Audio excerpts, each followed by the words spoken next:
and Luo family will be completely safe. Miss Luo approaches Xuefan, concerned about the situation. Xuefan urges everyone to go inside, as it is dangerous. Oanjie and Luo ask him to stay safe. The sky turns red as Elder Jane arrives. Master Jiu confronts him, questioning how he dares to cause trouble in his place. Elder Jane accuses someone from Qianlong Pavilion of killing his disciple and demands justice. Master Jiu retorts, asking if the people of Yuming Valley know the meaning of justice. He reminds Elder Jane of the trap he set up in Loya City and accuses him of destroying his golden purple lightning eye. Xuefan is shocked to hear about the eye, as it is said to be a precious treasure belonging to one of the three strongest beings in ancient times. He realizes that Long Jiu's hatred towards Elder Jane is due to this grudge. Xuefan finds it interesting and plans to seize the opportunity to steal or incorporate the eye into his plans. Elder Jane laughs and mocks Xuefan, calling him stupid and stating that he is now nothing without the golden purple lightning eye. Master Jiu, furious, attacks Elder Jane with his dragon. Elder Jane retaliates with his chain-like power, grabbing hold of the dragon. He taunts Master Jiu, saying that the dragon is nothing without the eye. Master Jiu strikes Elder Jane's arm, but Elder Jane claims that this won't be enough to kill him. Master Jiu responds that he doesn't want to kill him and pushes him back. At that moment, the other two elders arrive, and Elder Jane believes they are attempting to ambush him. He finds it amusing that they are serious about killing him and orders his subordinates to kill them.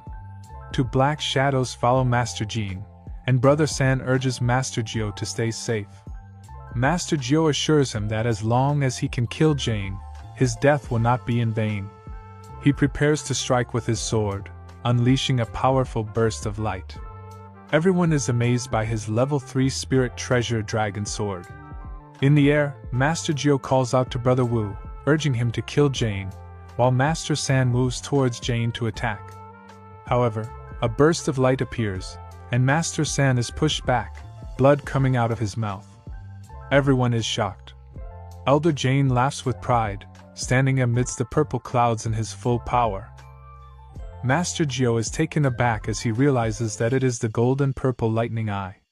He is surprised to see that Elder Jane didn't destroy it. Elder Jane addresses Jiu in a powerful voice, expressing his astonishment that the golden purple lightning eye is in Jiu's possession.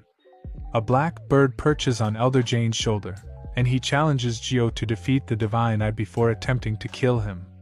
The black bird swiftly moves towards Master Jiu, attacking him and causing him to fall, blood dripping from his wounds. Brother San urgently warns Brother Wu to take down Jane before the crow poses a threat. The two brothers move towards Jane with determination, but Jane raises his finger and commands the crow to attack. The crow emits a blinding light from its eyes, incapacitating both Jiu and Wu. Xuefan watches the intense confrontation, realizing the gravity of the situation. The power of the golden purple lightning eye is immense, capable of overpowering 3 Tianxian stage masters simultaneously. Recognizing the danger, Xuefan summons the bloody baby, which ascends to the sky to face off against the crow. Elder Jane laughs triumphantly, undeterred by the presence of the bloody baby. He declares his fearlessness in the face of all 3 brothers. However, the Jiu brothers stand tall, affirming that Jane cannot defeat them. Brother San, seething with anger, orders his brothers to hold their ground, preparing to teach Jane a lesson. San unleashes his dragon's full power, launching a powerful attack on Jane. In response, Jane commands the demon crow to counterattack. The clash between the dragon and the crow ensues, catching Jane off guard as the dragon proves to be a formidable opponent against his crow. Sensing the imminent danger, Jane rallies his warriors to join forces and restrain the dragon using their chain magic. To his surprise, Jane realizes that the power of the golden purple lightning eye is not sufficient to turn the tide in his favor. Brother San confidently asserts that the combined might of the 3 brothers is too much for Jane to handle. Jane, however, remains unfazed and reminds them that he still has the ferocious demon crow by his side. With a single command, the crow launches a devastating attack on Brother San, causing Jiu and Wu to shout in alarm, urging their brother to stay safe. Jane revels in his perceived victory, proclaiming that he will send San to his doom. Observing the unfolding battle, Fan understands the desperation within Jane and his desire for death. But he is determined not to let Qianlong Pavilion suffer defeat. Reacting swiftly, Fan summons his bloody baby, which launches a surprise attack on Jane from behind, infiltrating his body. Jane's movements falter, allowing San's dragon to strike him with great force, severing one of his arms. Jane's warriors are taken aback by this sudden turn of events. Brother San stands tall, mocking Jane's arrogance and reveling in his triumph. Realizing that Qianlong Pavilion has launched a successful surprise attack, Jane orders his warriors to retreat, and they quickly withdraw from the battlefield. The Jiao brothers pursue them, determined to chase down Jane. As the chaos subsides, Fan retrieves his bloody baby, acknowledging that the deep-seated grudge between the two sides has found resolution. He recognizes that further action is unnecessary, shifting his focus towards obtaining the highly coveted God Eye. Aware that there are few things a magic emperor cannot accomplish, Fan realizes the significance of the golden-purple lightning eye and is determined to acquire it for himself. With resolve in his heart, he stands tall, ready to welcome the imminent arrival of important guests. A few individuals enter the scene, launching an attack. Long Jie arrives and fights against them, urging his allies to press forward. Fan stands with his sword, swiftly eliminating one of the assailants, stating that they have been waiting for them and that they will face the consequences for opposing Qianlong Pavilion. He orders his comrades to kill them all. The battle intensifies as they fight with all their might. The attackers question their identity, but Long Lady and her warriors appear, causing them to realize that it is an ambush. Sensing danger, the attackers begin to retreat. Long Jie commands his guards to chase and kill them, while Fan observes the chaos from the rooftop, reflecting on the capture of his group in the forest. He ponders the immense pride of Yuming Valley, even using the Lei family to target the Luo family. However, he is still unaware of their motives. Yang Ming and his companions arrive on the scene, with Yang Ming demanding the presence of Hui Longzhang or else the Luo family will face death. Fan steps forward, urging them to stop. Yang Ming looks at him, and Fan bows before him, introducing himself as the butler of the Luo family. Yang Ming gazes at him with a piercing stare, realizing that he is not the one he is seeking. He orders one of his guards to attack Fan and kill him for a reward. Fan retaliates, stating that the guard's power is not enough to kill him. Yang Ming is shocked to discover that Fan is a demonic cultivator. He questions Fan's identity, to which Fan responds by calling him an idiot and reminding him of the deceitful nature of the old man. This infuriates Yang Ming, and he regrets not killing Fan earlier. Fan explains that at the time, Yang Ming did not have Xiao Chui with him, and he had been hiding in Black Wind Mountain for so long, indicating his cautious nature. Yang Ming moves closer, preparing to attack, wondering how the Luo family could possess someone like Fan. Fan mocks Yang Ming, saying that he seems terrified and questions why he would attack with full force if he is stronger than Yu Quan. Fan retaliates, causing Yang Ming to spit blood in shock. Yang Ming demands to know what Fan did to him. Fan calmly states that while Yang Ming may be stronger than Yu Quan, he is still trash in Fan's eyes. He declares that he does not waste time on trash like him and summons his golden dragon. The golden dragon attacks Yang Ming fiercely. Suddenly, Miss Yuding intervenes, asking Fan to stop. She uses chains to restrain the dragon. Fan gazes at her, and she shouts at him, demanding that he cease his actions. Fan responds by stating that all those who attacked him are his enemies, so why should he listen to her? Suddenly, a figure dressed in black arrives, capturing their attention. They both turn to look at him. He commands Yang Ming to retreat, causing Yang Ming to shout and address him as Elder Yun. Yang Ming expresses his personal desire to seek revenge against Fan for his comrade, Yu Quan. Elder Yun slaps Yang Ming harshly, asserting that Yang Ming cannot kill him. Yang asks why, and Elder Yun explains that he has seen Fan before and recognizes his exceptional talent. He refers to Fan as a boy. Fan is taken aback by the use of the word boy. Elder Yun offers Shuafan the opportunity to work for Yuming Valley, stating that their grudge will end there.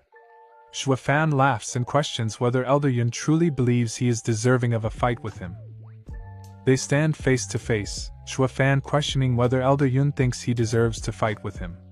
Elder Yun warns him not to be cocky and advises him to know his place, lest he end up like the guards whom he swiftly kills using his chains. The act shocks everyone, as Shuafan was believed to be an ally of Black Wind Mountain. Elder Yun declares that Shuafan is a smart person who likely understands the implications of what has been exposed. He suggests killing them to eliminate any evidence. Shuafan expresses surprise and asks what he is talking about. Elder Yun extends an offer for Shuafan to join them and learn the truth. Shuafan laughs loudly, asserting that Yuming Valley is nothing in his eyes, merely ants. Elder Jane is taken aback by his audacity and questions if he wants to die. Shuafan dares him, stating that even if he dies, he will take them down with him. Elder Yun attacks Shuafan, aiming to kill him. Shuafan uses a golden frame to defend himself. Yang Ming acknowledges Shuafan as a genius and considers what he can gain from him. He prepares to strike, but Yuding intervenes, running towards Yang Ming. Shuafan urges her to stop and summons his bloody baby. However, someone holds him back, surprising him. Elder Jane addresses him, questioning if Shuafan thinks he can go against him. Shuafan launches an attack with his power, pushing Elder Yun backward. Elder Yun confesses that for someone his age to control a level 3 Panlong array so well is no easy feat. He attacks Shuafan in anger, claiming that he will meet his end today. Shuafan creates a series of golden frames to defend against the attack. Elder Yun is astonished by the strength of a master at the Tian Xian stage and warns Shuafan that he never expected this. Shuafan uses level 5 array magic to counterattack, summoning multiple dragons. Elder Yun warns Shuafan not to underestimate him, and attacks him. Shuafan summons more dragons, surprising Elder Yun. Shuafan reveals that it is not a level 3 Panlong array but a level 5 Juten Panglong array. He taunts Elder Yun, stating that he can see and feel the power himself. Elder Yun laughs and admits that Shuafan's control of a 5th level array at such a young age is impressive. He asks Shuafan again if he wants to join their valley, but Shuafan rejects the offer, dismissing their valley as trash. Elder Yun declares that since Shuafan refuses to join them, he will not let him live. He attacks Shuafan, who commands his dragons to retaliate. The dragons strike Elder Yun relentlessly, resulting in a powerful burst of light and sending him flying. Blood spills from his mouth as he falls to the ground. Shuafan mocks him, questioning how someone with such limited ability became an elder and one of the 7 families. Elder Yun warns Shuafan that even if he kneels and begs for forgiveness, he will still kill him. He rushes towards Shuafan, preparing to launch another attack. He shouts at Elder Yun, declaring that even if he kneels and begs for forgiveness, he will not be spared. With full power, he launches an attack, unleashing a wave of purple strikes. Shuafan realizes that Elder Yun is using a magic treasure, and he taunts him for resorting to such measures against the junior. He mocks him, questioning how the other families would view his reliance on a magic treasure. Elder Yun smirks with an evil grin, confident that Shuafan's death will go unnoticed. Shuafan, despite feeling confused, intends to provoke Elder Yun in order to prevent him from using the magic treasure. He realizes that Elder Yun is shameless, not one to fight fairly, and he knows that he must not hesitate in battle, or else he will die. Shuafan readies himself to strike back. Elder Yun laughs at Shuafan's defiance and charges towards him, warning him of his impending doom. He attacks with his magic treasure, and Shuafan retaliates with his dragons. However, Elder Yun's magic treasure swiftly cuts through the dragons, reaching Shuafan with alarming speed. Concern washes over Shuafan as he realizes that the magic treasure is a formidable 3rd-level weapon. Elder Yun addresses Shuafan, commending him for his keen eyesight. He claims that Shuafan will be the first person in the cultivation stage to die under the power of the level 3 treasure, the Moon Wheel. Shuafan interrupts him, offering to join Yuming Valley. But Elder Yun sees through his ploy and declares it too late. He unleashes his power, Ready to kill Zhua Fan. As Zhua Fan stands beneath the imminent threat of Elder Yun's magic treasure, he sees death approaching. But suddenly, drops of blood fall to the floor. The old man from the Lei family arrives to defend Zhua Fan. Elder Yun demands to know who he is. The old man introduces himself as Lei Yuntian, the leader of Black Wind Mountain. He explains that hurting the Luo family is the same as hurting him, making them enemies. Zhua Fan is shocked and questions if the old man has already recovered his strength. The old man replies, expressing gratitude for the assistance, and reveals that he not only recovered but also broke through to the Tianyuan stage. Zhua Fan smiles, relieved by the timely rescue. Fan addresses the old man, requesting him to listen to his command. They will join forces to eliminate the members of Yuming Valley. Elder Yun laughs, claiming that he has already dealt with their formation, and asserts that the old man's power is still unstable after breaking through to the Tianyuan stage. He believes that the old man is unable to fight him. Zhua Fan confidently disagrees, stating that the situation couldn't be better. He readies himself with his dragons, instructing the old man to attack. Following Zhua Fan's orders, the old man swiftly delivers a powerful blow to Elder Yun. Elder Yun retaliates, engaging in a fierce battle. Frustrated by Zhua Fan's defensive array, Elder Yun determines to eliminate it first. He focuses his attacks on the dragons. Meanwhile, Elder Yun directs his anger towards Zhua Fan, charging at him with the intent to kill. With a forceful strike of his magic treasure's purple light, he warns Zhua Fan not to escape. Simultaneously, the old man launches an attack on Elder Yun, matching his power. Elder Yun angrily questions if the old man also wants to die. Lei Yuntian, shocked by Zhua Fan's show of gratitude, witnesses Zhua Fan ascending into the air, his hands glowing with yellow light. With a burst of power, Zhua Fan slams his hands onto the ground, summoning a colossal dragon from the east. Elder Yun is shocked by the dragon's appearance, and wonders how he could lose to such a seemingly insignificant opponent.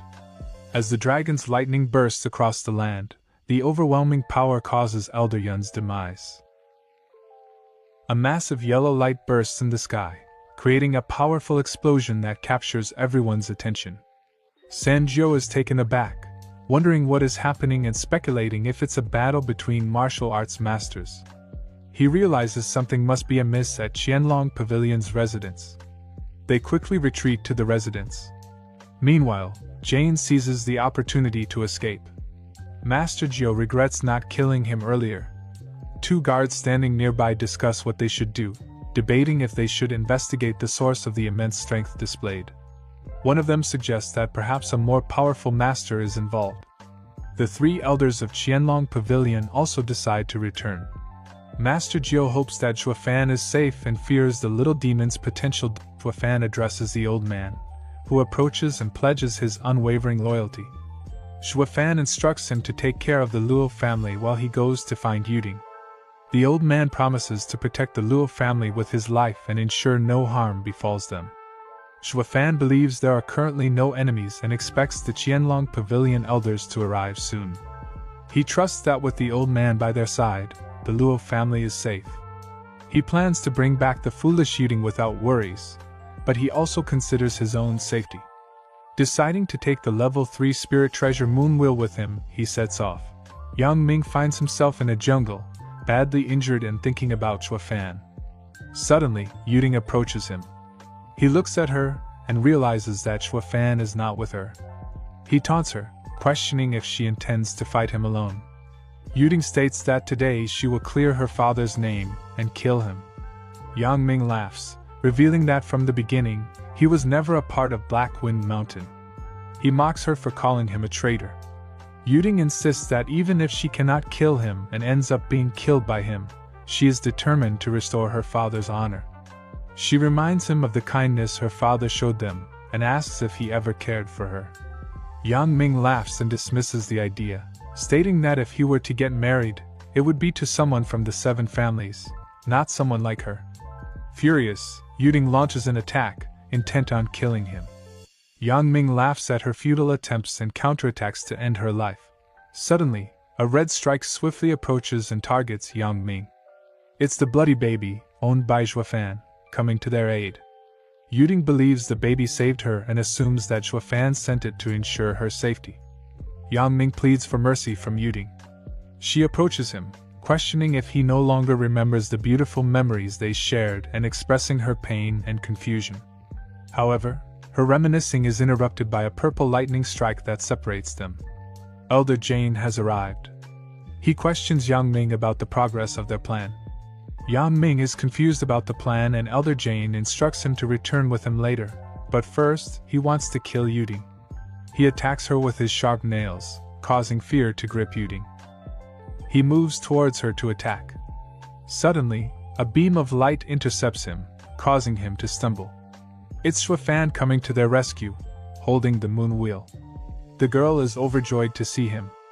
Elder Jane demands to know who he is, and why he has the moon wheel. Shuafan gives him an evil smile and asks him to take a guess. Elder Jane is shocked, unable to comprehend how Shuafan could have killed Elder Yun. He realizes that, regardless of the situation, the spirit treasure must not fall into the hands of an outsider. Shuafan addresses the girl, telling her to listen to him. He advises her to locate the weak spot of the old man's heart, close her eyes, and attack with her thunderclap fingers. He assures her not to worry about what happens later. Yuding considers the immense strength of the old man's body, knowing that people in the Qi gathering realm don't stand a chance against him. She is afraid but looks at Shuafan, realizing that he is someone who will go to any lengths to achieve his goals. Perhaps he saved her only to use her as bait. Despite her negative thoughts, she decides to fight alongside Shuafan against Elder Jane. Elder Jane stands there, not expecting them to attack first. He knows that the moon wheel is the only thing that can harm him. The girl moves towards him, but he believes she can't hurt him and stands there calmly. Yuding focuses solely on Shuafan, continuously attacking Elder Jane. Shuafan attacks him from behind, but the old man catches his hand. He warns Shuafan that his tricks won't work on him, as he is not easily deceived. Shuafan smiles evilly, informing him that he has been deceived once again. The bloody baby attacks Elder Jane from the other side, causing him intense pain. He realizes it is the same thing that severed his hand, warning Shuafan that once he escapes, he will destroy it. Shuafan once again reveals that he has been fooled, and Yuding, flying through the air, thrusts her sword into Elder Jane's chest, instantly tearing him apart. Shuafan addresses him, saying, "Elder Jane, your guess was wrong. The main attraction was not me. Do you think only the moon wheel can harm you? Don't forget, you are seriously injured now, and your body is not as strong as before. I have infused some of my qi inside you." Shuafan explains his plan to him and laughs. Elder Jane is astonished by his plan, realizing he is both injured and in terrible condition. He collapses to the ground. Shuafan sits down, feeling calm, knowing that the old bastard is finally dead. He realizes that to win, he must be willing to sacrifice everything, even his own life, just to kill his enemy. He acknowledges that one wrong decision could cost him his life, but fortunately, everything went according to his plan. Yuding is amazed to realize that Shuafan sacrificed himself to create an opportunity for her to kill the old man. She sits in front of him and apologizes for misjudging him. Shuafan assures her that it's not her fault, and if the bloody baby got hurt, he would have suffered the same fate. She realizes that the bloody baby is somehow connected to his body. She understands that he saved her, and was even willing to sacrifice himself to kill the old man. As a result, he was injured. She feels remorseful for her previous thoughts. Shuafan asks her to take everything they have, as he believes the leader of Yuming Valley must possess valuable stuff. He gathers all the items quickly from his body. Yuding thinks him to be a skilled thief of Bandit Mountain. Shuafan wonders why the girl is acting strangely and seems embarrassed. He thinks to himself that it doesn't matter, as long as he obtains the valuable items from the old man's possession. He holds a ring in his hand and examines it. Inside, he finds low-level martial arts techniques from the Lei and Kai families, as well as the Luo family's martial art. He ponders the significance of these three martial arts and believes there must be a secret behind them, as Yuming Valley has placed great importance on them for 10 years. He delves deeper into his thoughts, Contemplating the potential secrets they hold, Xue Fan realizes that the storage ring contains not only martial arts techniques, but also some spiritual stones. Yuding offers him the ring, stating that it will be beneficial for the future of the Luo family, as she knows the family has significant wealth. Xue Fan dismisses it as trash that holds no value for him. He contemplates discarding it unless she wants it. Yuding stops him, furious, and questions how he could even consider throwing it away. She expresses her disbelief that he doesn't appreciate the value of martial arts and spiritual merit. She doesn't understand how he became the butler of the Luo family. Xue Fan explains that if he were to keep such things, no matter how powerful the Luo family is, it would be ruined by his presence. He holds the ring and suggests they return to Qianlong Pavilion, as there should be an explanation from their side after the battle the previous night. He asks her to give him a shoulder to lean on, and she assists him in walking. Suddenly, he realizes that Yang Ming is missing. Yuding angrily informs him that Yang Ming escaped. Xue Fan nonchalantly replies that a small fry like him is not a problem, but if they encounter him again, he will surely kill him. Uncle Jio-san and Wu are standing nearby. Uncle San inquires about the events of the previous night's battle. Miss Long and Long Jie inform them that when they pursued the three elders of Yuming Valley, they encountered several bone-forging realm masters. However, they defeated them all, except for a few who managed to escape. Uncle Jio proudly laughs and praises Xiao Nio and Ajay for their great performance in leading the guards to destroy the enemies. Jio Wu joins in the laughter and suggests that when Uncle San returns to the main house, he should report the team's outstanding performance to the Patriarch. Jio-san recalls the explosion from the previous night and asks for more information. He reveals that the massive explosion surprised everyone at the mall, and they initially thought it was due to their battle with the three elders of Yuming Valley. Elder Jio suggests asking the Luo family if they know anything, as they were hiding in the backyard and may have witnessed something. As they enter the room, they are shocked to see a master of the Tianxian stage present. Master Zhou questions who he is and when the Luo family gained such a powerful member. The old man introduces himself as the master of Black Wind Mountain and expresses his pleasure in meeting the renowned elders of Qianlong Pavilion. Luo asks him about the explosion from the previous night. Old man Lei informs them that butler Xue Fan was badly injured and is still recovering. This revelation shocks Master San, as he realizes they were also attacked. Miss Lady interjects, criticizing Xue Fan's uselessness despite his intention to defeat the 7 families of the empire within 10 years. Everyone becomes angry with her, and Master Jio asks her to quiet down. He apologizes for her behavior, explaining that she can't control her mouth. He informs them that they don't know who came to attack them the previous night, but even a master of the Tianxian stage couldn't protect Xue Fan.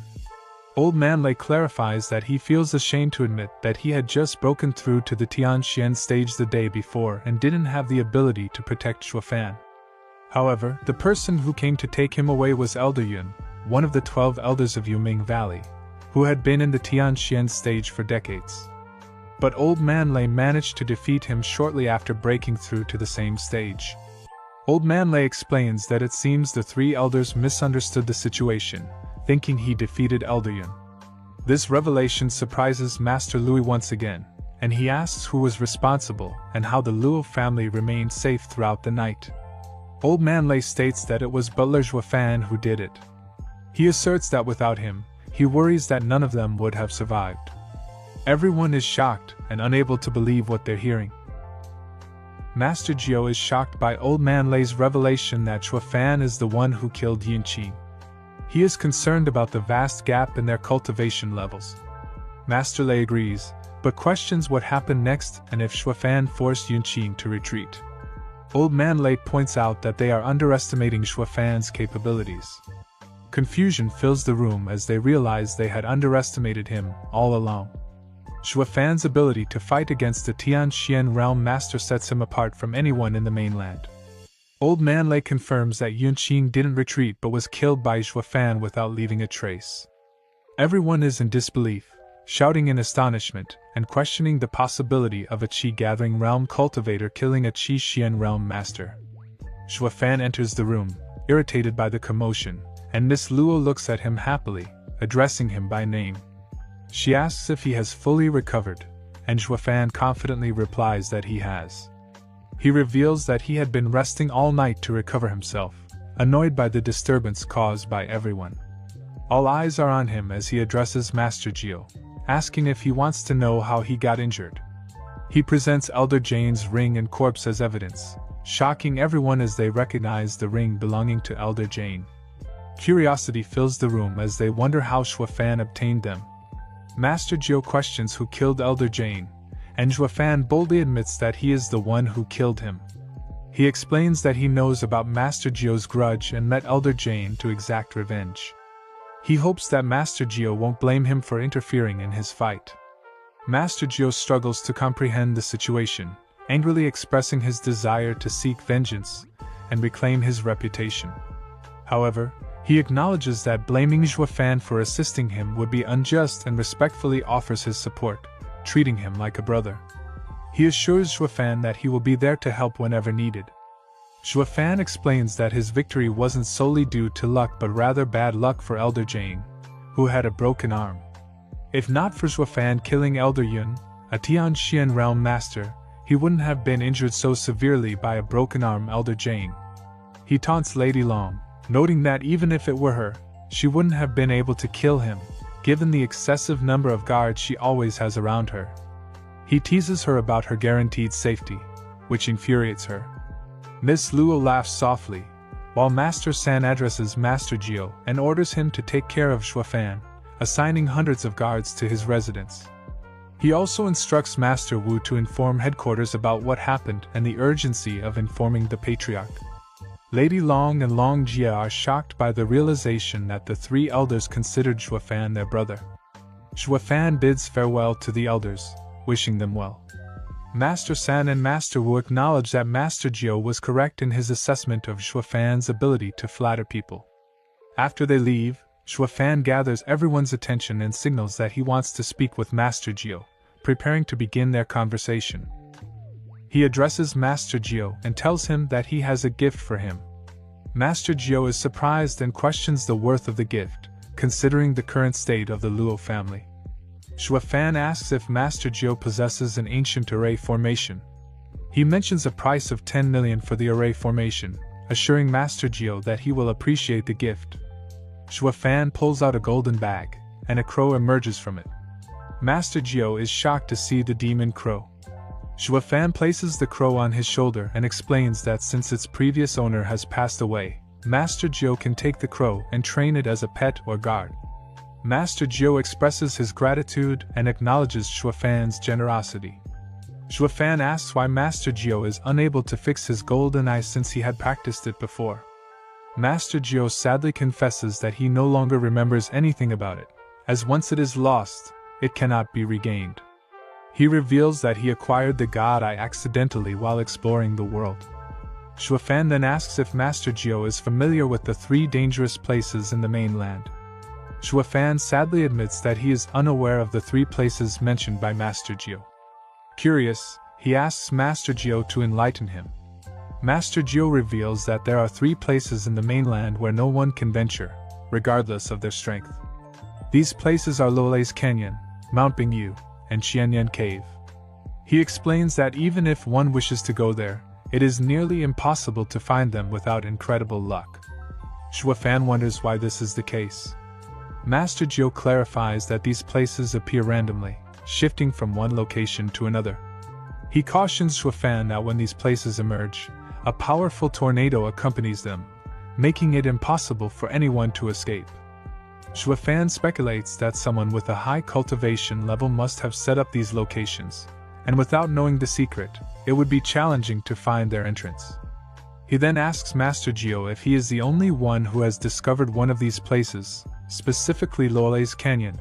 In the past, he recounts the moment when he was engulfed by a tornado and witnessed the purple lightning in the sky. He reveals that all the masters around him were exposed and perished, disappearing without a trace. Then, a bolt of purple lightning struck his eye. He explains that his eye is unharmed, but he can still feel a burning sensation when he recalls that incident, causing him to break out in cold sweats. Shuafan delves into the knowledge he gained from the Book of Nine Secrets in the ancient empire. It states that the Emperor of Heaven cultivated the golden purple lightning, which is said to possess the power to destroy everything except for the eye itself. Thus, even when struck by the purple lightning, it does not cause any injuries. This revelation leaves him in awe of the incredible abilities associated with the golden purple lightning eye. Master Jiao explains to Shuafan that during his encounter with the purple lightning, he fought bravely and heard a man's voice reciting a spell. Unconsciously, he repeated the spell and obtained the golden purple lightning eye. Since then, the purple lightning has not struck him again, suggesting a connection between him and the lightning. However, when he lost the eye, he couldn't remember the spell to activate it, and there is no way to refine it again. Shuafan's mind races as he contemplates his quest to find Luolei's Canyon, where the treasure left by the Emperor of Heaven is said to be hidden. He envisions the potential cultivation skills and countless treasures that await him there. With the Emperor of Heaven's skills and the Nine Secrets book, or perhaps the Nine Emperors of Hell, he plans to acquire relics from 3 of the most powerful emperors in ancient times. In his thoughts, he ponders who his opponents in this world could be, envisioning remnants of master-level emperors. He chuckles confidently, believing that they will be no match for him this time. He eagerly anticipates getting revenge on those who betrayed him and sees his rebirth as a stroke of luck that will lead him to victory. Shuafan arrives in Wind Arrival City at the Luo household. He mentions that he has been in seclusion for almost a month and remarks on the pleasant weather. He reflects on his cultivation progress, noting that both he and the bloody baby have made a breakthrough to the 5th layer of the Qi refining realm. Feeling fit and realizing that sustaining injuries this time wasn't so bad, he contemplates the missed opportunity of absorbing the 2 profound fundamental talismans from the experts. He wonders if he had managed to obtain them, he might have advanced further to the 5th layer of the Qi gathering realm, or even broken through to the bone forging realm. While lost in his thoughts, a little girl named Shui appears behind him and addresses him as housekeeping Zhao Fan. However, she quickly runs away, leaving Shuafan feeling perplexed. He wonders if it's because of the changes he has undergone since coming out of seclusion, but he reassures himself that he is not a man-eating monster and shouldn't be scary. It suddenly dawns on him that he was too harsh when he grabbed Shui earlier, tearing her master's clothes, which must have left a negative impression on her. He also recalls his previous encounters with Luo Yumhai, realizing that these experiences might have made him seem like a demon in their eyes. Pang approaches him and inquires about his recovery from injuries. As Shuafan greets him, Pang instantly runs away as well, further adding to his confusion. Shuafan muses on his ability to anticipate others' actions and motivations during battles, but he can't fathom why old Pang would be afraid since he has never posed a threat to him. He becomes increasingly perplexed and wonders why such trivial matters are bothering him when, as the great demon emperor, he should not be affected by them. Yuding, with Shui on her back, approaches him, expressing gratitude for saving the girl.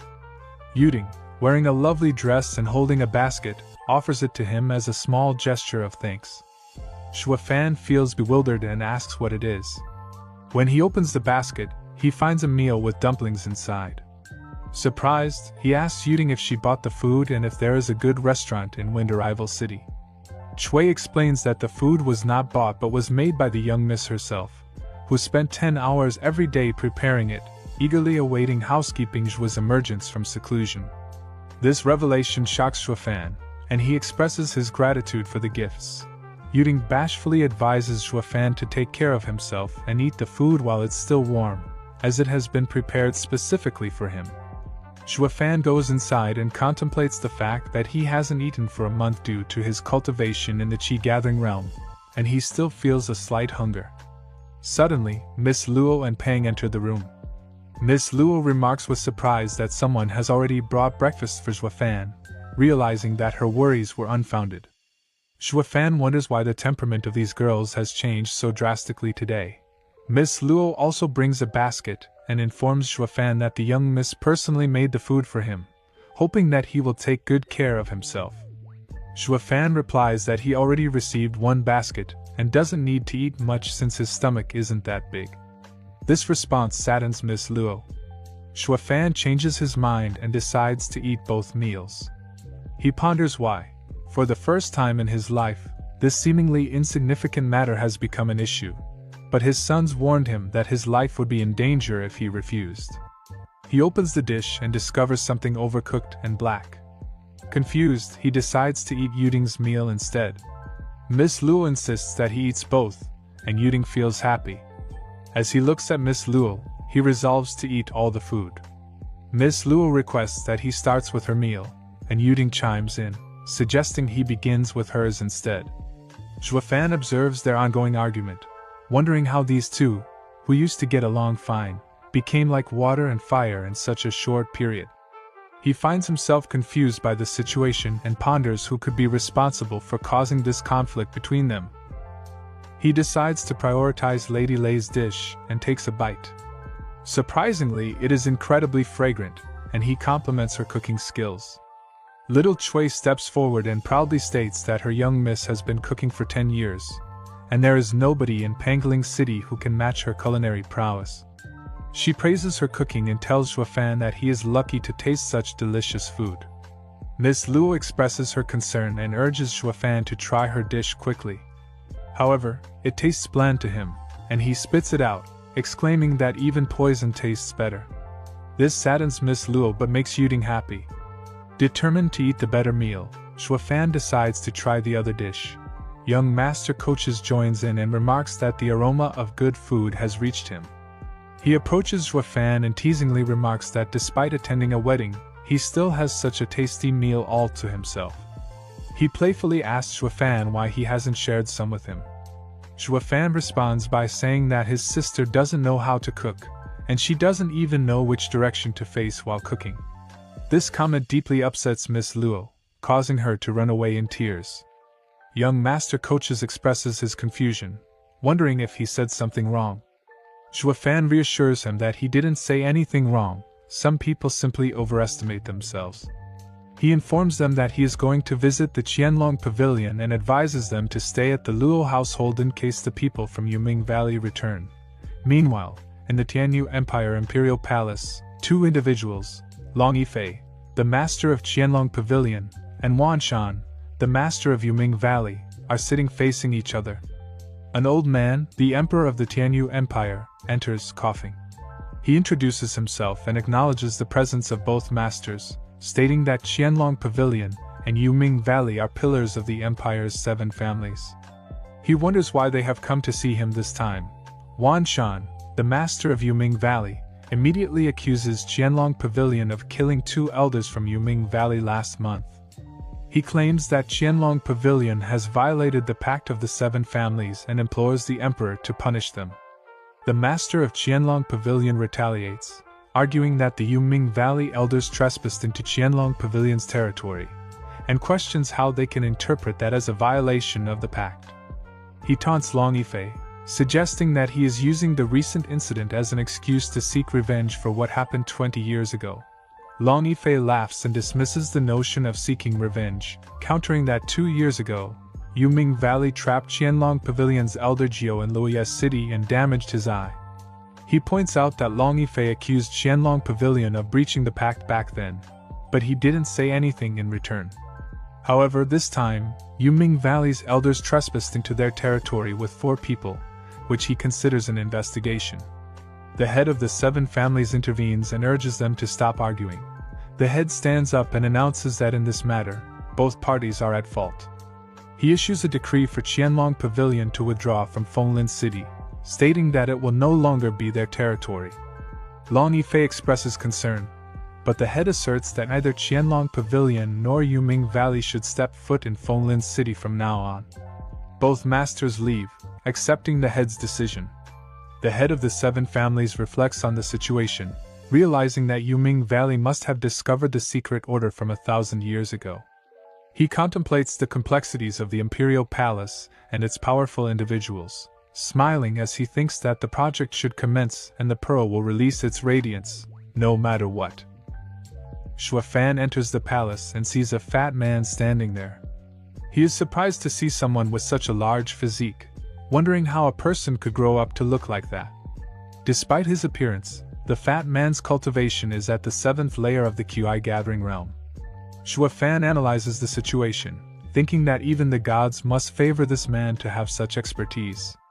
He speculates that the fat man might be a member of the 7 families. The fat man asks Xue Fan to wait, and questions if he is from Qianlong Pavilion. Xue Fan responds that he only has a small relationship with them, and is not a direct member. The fat man happily remarks that it's still good and allows Xue Fan to enter. He coughs in a dramatic manner and requests Xue Fan to pass on a message to Miss Long Nui. He says that if she doesn't come out to see him within a day, he will sleep there for the entire day and refuse to leave. Inside, Xue Fan realizes that the fat man is actually Long Kui's pursuer.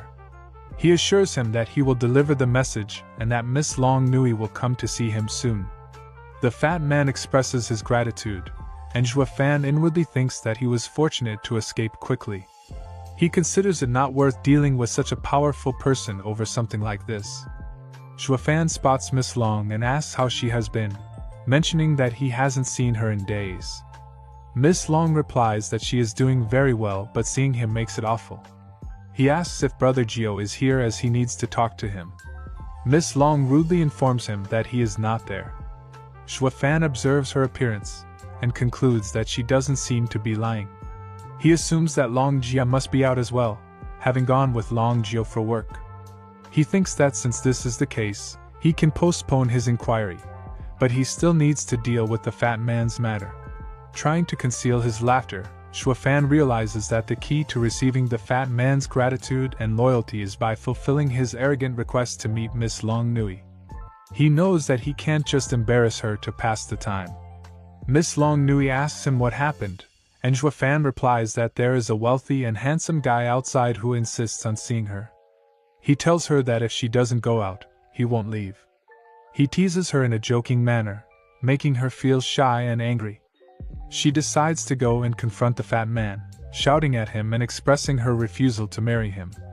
The fat man starts crying, pleading with her and expressing his pain, saying that he proposed to her when they were 10 years old, and now that they are 20, he has asked 1,000 times if she is not even slightly moved. Xue Fan intervenes, saying that it's only natural for her to be moved since infatuated youths are hard to come by. He tries to convince Miss Long that the fat man is deeply infatuated and would suffer for her. The fat man becomes happy to hear Xue Fan's support. However, Miss Long, in an angry and soft voice, calls out to her big brother Tsong, surprising both Xue Fan and the fat man. She tells him that he has always treated her well since childhood, but her heart now belongs to someone else. The fat man exclaims, asking who that person is. Xue Fan realizes her intentions and thinks that she won't take the blame herself but will likely redirect it towards him. Miss Long points at Xue Fan, and the fat man angrily laughs at him. Xue Fan tries to clear up the misunderstanding. Xue Fan tries to explain to the fat man that there has been a misunderstanding and that it's all a miscommunication. The fat man grabs Xue Fan's collar and asks what's wrong with him, asserting that there's no comparison between them. Xue Fan, with a sarcastic tone, remarks that now he understands why the fat man proposed to Miss Long 1,000 times. He mocks Miss Long, saying that she is so arrogant and narcissistic but doesn't even know herself. Miss Long addresses the fat man and rudely tells him that if he came to Fonlin City, he must have other matters to attend to, so he should leave and not waste any more time with her. The fat man shouts that he can't possibly leave because she is his future wife whom he is going to marry. He sadly reveals that he specially took this task to see her, not expecting this outcome. He challenges Xue Fan to a duel, saying that they should settle it that way. Xue Fan thinks to himself that this is the first time someone didn't call for an expert as reinforcement. He realizes that he needs to be cautious with the fat man and start playing along to diffuse the tension. A boy approaches the fat man and suggests that they should teach Xue Fan a lesson instead, but the fat man angrily tells them to shut up, stating that he wants to uphold his dignity as a man and challenge Xue Fan himself. He worries that if others help him, he will lose face, and Miss Long will look down on him. Xue Fan accepts the challenge and acknowledges that each of the fat man's gods is more powerful than him, but he questions whether they will be able to hold back if their master is beaten. He warns that his followers will be useless when the time comes. The fat man becomes angrier and asks Fan to stay until he returns, threatening to execute anyone who makes a move. He offers Fan the opportunity to choose the location for their one-on-one fight. Miss Long expresses her concerns about the situation, telling Fan that he will surely be defeated and that not even Qianlong Pavilion will be able to save him if he gets injured. Fan assures her that the fat man isn't a bad person. The fat man looks at Fan and confidently states that he will beat him up for their sake. They head into a nearby forest. Fan makes a joke about the fat man's courage to go without any guards. The fat man replies that he always keeps his word and assures Fan that his actions are for the sake of his and Miss Long's happiness. He taunts Fan, implying that he is looking for reasons to be involved with Miss Long again. Fan points out that he is not worried because he has prepared an ambush. The fat man moves around, avoiding the ambush, and tells Fan that if he uses such low tactics, how will Miss Long look at him? He declares that even if he gets beaten, he will still win Miss Long's heart. Fan bursts into laughter and commends the fat man for his courage, saying that he likes it. He addresses Miss Long, asking why she looks so indifferent. As the fat man looks behind Fan, he quickly attacks, landing a powerful punch on Fan's face. Fan is surprised by the sneak attack, thinking that the fat man appeared upright and straightforward. The fat man smugly asks if Fan is scared, pointing out that he didn't make a sneak attack as Fan claimed. Fan realizes that he was fooled by the fat man's outward appearance, acknowledging that appearances can be deceiving. He thinks that even people from the demonic path are like this, willing to cross moral lines to achieve their goals. He finds the fat man's cunning nature quite intriguing and likes him. The fat man taunts Fan, questioning his ability to fight for Miss Long. Fan laughs and admits that the fat man is right. He addresses Miss Long, jokingly asking why she seems so disappointed. As the fat man looks on, Fan swiftly rolls up his collar, ready to face the challenge. Fatty is angry and accuses Fan of dishonoring Miss Long. Fan retorts that he only said a few careless words and the fatty misunderstood. He questions what the fatty was thinking in his mind and reminds him that he also made disrespectful comments earlier. Fatty starts to realize that Fan's words make sense, and he feels ashamed for jumping to conclusions. Fan deduces that the fatty must have had a bad image of him in his mind. Fatty declares that he won't pay attention to their previous squabble and prepares to fight seriously. He lunges at Fan, warning him that if he avoids getting hurt, he will inevitably face defeat. Fan readies his martial arts technique to counterattack. Fatty shouts at Fan, claiming that he is courting death and that he is at a higher cultivation level than him. Fan advises Fatty to avoid getting hurt, but Fatty is shocked as Fan's attack sends him flying once again. Fan delivers a powerful blow to Fatty, surprising him. Fatty wonders how it's possible for him to be defeated so easily, considering his higher cultivation level. Meanwhile, Miss Long observes the battle and reflects on Fan's capabilities and power, acknowledging that he is the first person in the Qi Gathering realm to kill experts from the Tianxian realm. She questions why he is struggling to handle the fatty when he possesses such strength. Fan addresses Fatty, suspecting that he held back during the fight. Fatty responds that going all out against someone of a lower cultivation level wouldn't be fair. Fan extends his hand to help Fatty up, remarking that their exchange was nothing more than mercy. As they prepare to leave, a yellow light suddenly approaches and targets Fatty. Fan quickly saves him from the attack. Fatty expresses gratitude but also expresses surprise that his love rival saved his life. Fan replies that it's still too early to thank him. More people arrive, surrounding them from all sides. Miss Long asks Fan what they should do. Fatty tells them that the attackers are after him and unrelated to them, suggesting that they let them go. One of the attackers wearing a cap comments on Fatty's royal demeanor, noting that unfortunately, they can't leave any witnesses alive. This infuriates Fatty. Fan steps forward, declaring that this group is under his protection, and if they want to harm Fatty, they will have to go through him first. He positions himself to defend Fatty, leaving the Fatty in disbelief. They are surrounded from all sides, and the attackers belittle Fan, calling him an imp in the Qi Gathering realm for daring to step up. They declare that they will all die and order one of their guards to kill Fatty, stating that their mission is over and they can't afford another mistake.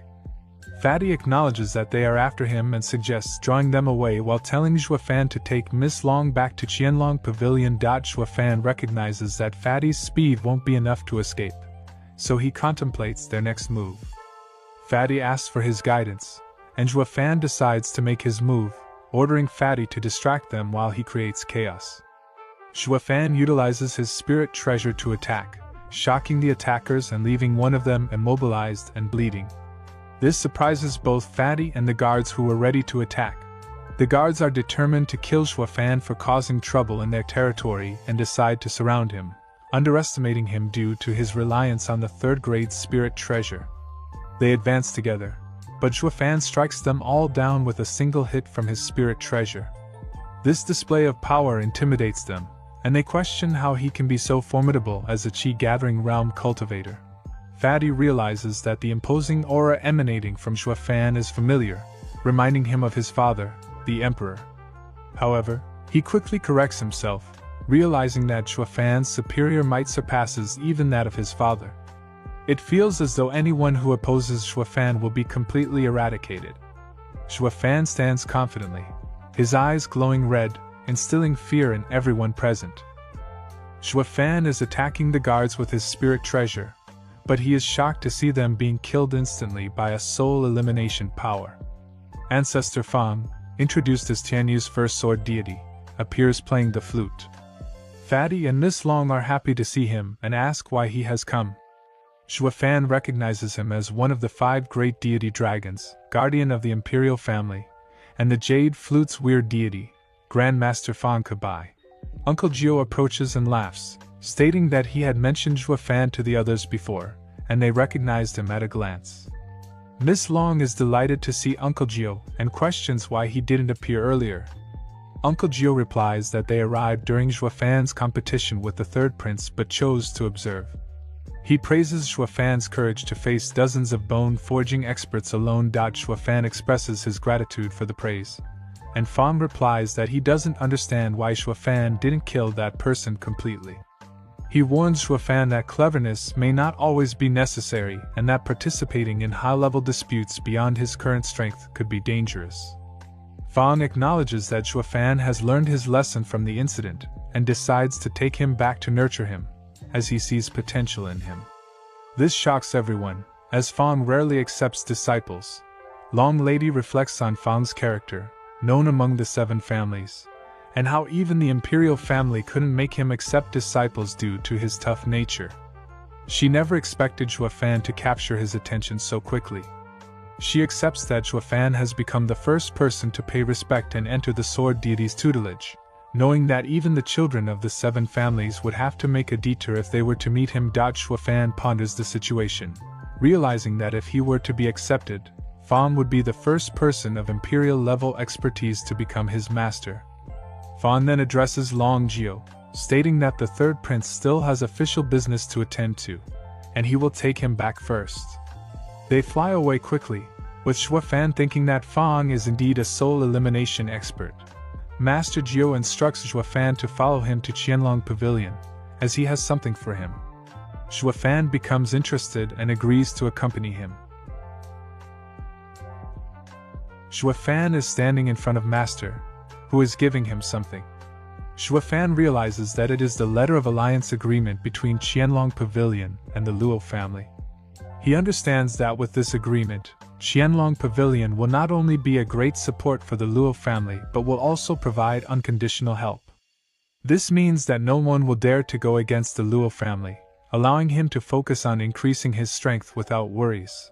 Master senses that Xuefan already knew this was going to happen. Xuefan admits that he didn't know from the beginning, but everything he has done so far was for the sake of this agreement. He steps aside, intending to deliver it to Miss Luo. However, Master stops him and tells him to sign the agreement first. Xuefan hesitates, saying he is not the head of the Luo family, only a housekeeper. Master explains that the agreement is specifically made for him alone, not the Luo family. This surprises Xuefan, and Master reveals that this place where they currently stand will be the location where the Qianlong Pavilion and the Luo family will form an alliance. As instructed by their patriarch. Shuofan realizes that the patriarch of Qianlong Pavilion is a wise man and commends his discernment for recognizing his talents. He smiles, acknowledging the significance of the alliance. It is nighttime, and Shuofan asks Peng about Miss Luo's whereabouts. He wants to speak with her. Peng informs him that she has been in the kitchen since morning, seeking advice from the chef. He mentions that she has been working hard for a month to prepare a delicious meal for Shuofan as a way to show her gratitude. Peng gives him a piece of the meal, advising him not to hurt Miss Luo's feelings and to pay attention to her efforts. Shuofan takes a bite and instantly spits it out, realizing that Peng was right and that Miss Luo doesn't have a talent for cooking. However, Shuofan reassures Peng that he is fine and hungry at the moment.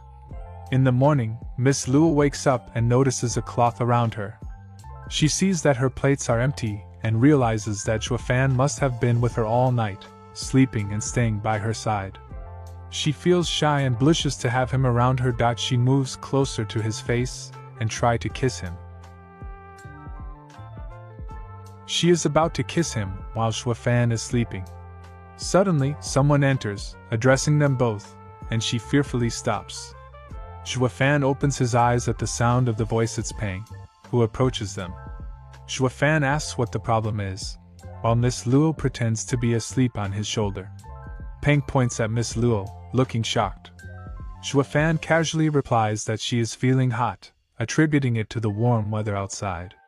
He explains that last night he wanted to take her to the room, but he was afraid she would wake up, so she guarded him all night. He didn't think she would fall ill. Standing up and holding her, he tells Peng to inform him of any business later. Peng is confused by the situation, but Shuofan insists on taking Miss Luo to the restroom. Peng stops him, revealing that someone important with an Imperial Gold token wishes to meet her, and they cannot afford to offend him. Shuofan carelessly replies that it doesn't matter if they offend him. Even if he belongs to the Qianlong Pavilion, he won't meet them, and neither will Miss Luo. He looks at her and remarks on her severe illness, as she opens her eyes halfway, her face flushed. Shuofan questions how she can serve a guest in this condition, and moves to meet the person later. Peng insists on stopping him, explaining that the man who wishes to meet Miss Luo possesses an Imperial Gold token. Hearing this, Shuofan is taken aback. Someone with such a token is an Imperial Guard, and even noble families must show respect. It is a crime to reject or disrespect an Imperial order, and in the past, those who offended the Guard were executed. Shuofan surmises that this is because of what happened the previous day. He instructs Peng to inform the guest that Miss Luo is unwell and requests a meeting tomorrow instead. Peng is shocked by the Imperial order and informs Shuofan that he is expected to come tomorrow. Shuofan suspects that the order is from Fatty and believes that Fatty, being kind-hearted, wouldn't harm them over this. He instructs Peng to do as he says. Just as they are about to leave, Miss Luo wakes up and shouts for them to wait. She tells Peng to ask the guest to wait a little while.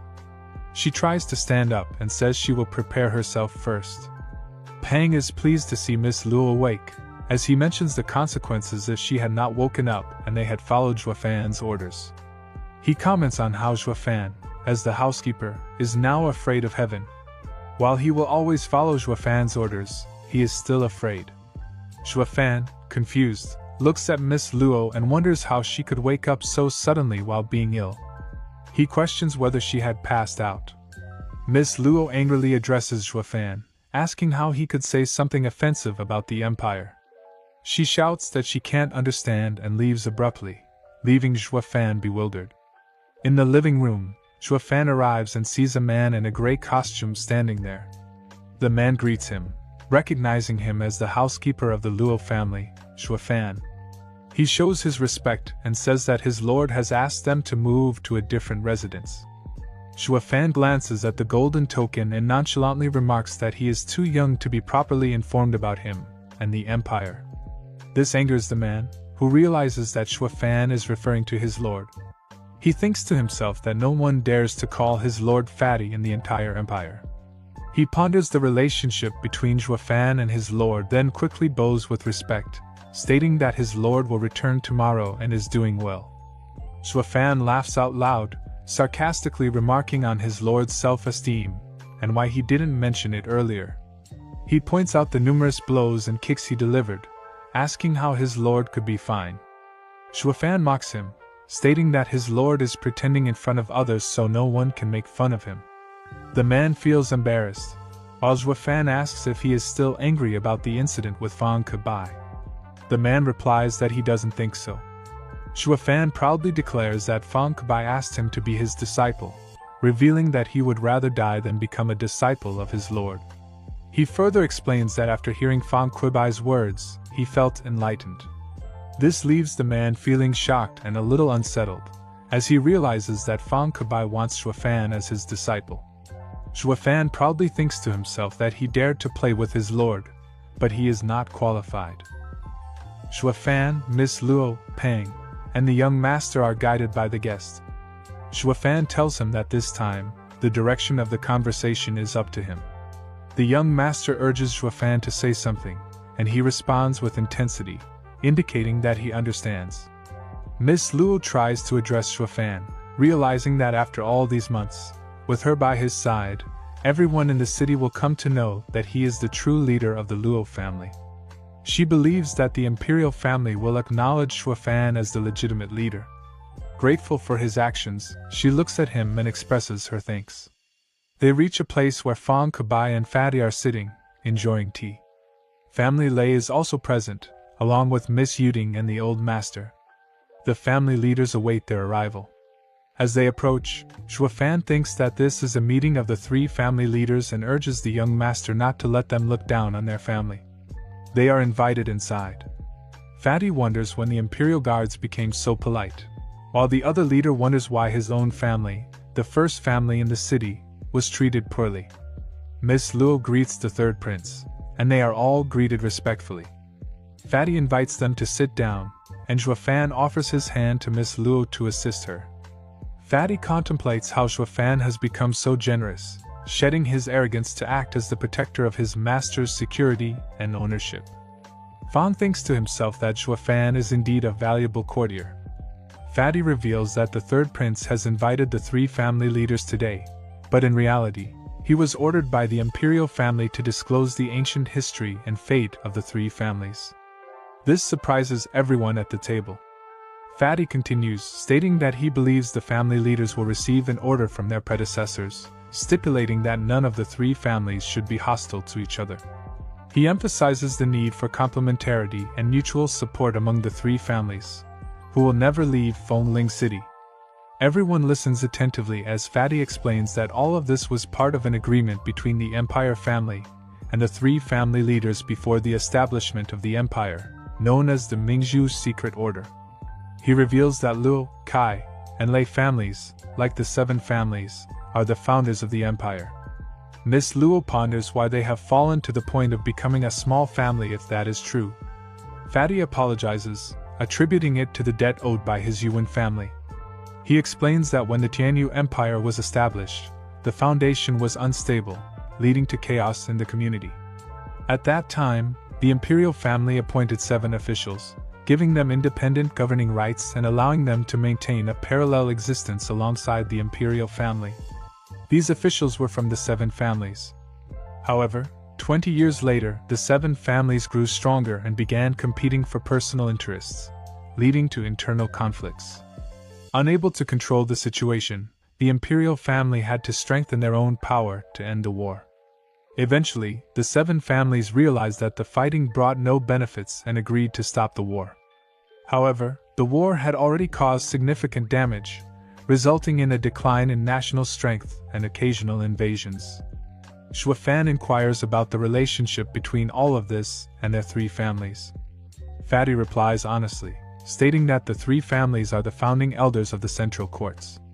He reveals that if their families were still in power, he is certain they would be on par with the 4 pillars of the empire.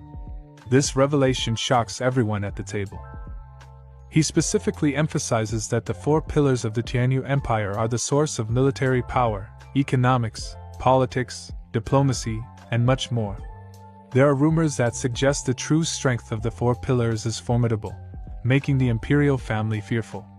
The imperial family, along with the 7 families, constitutes the strongest force in the entire empire.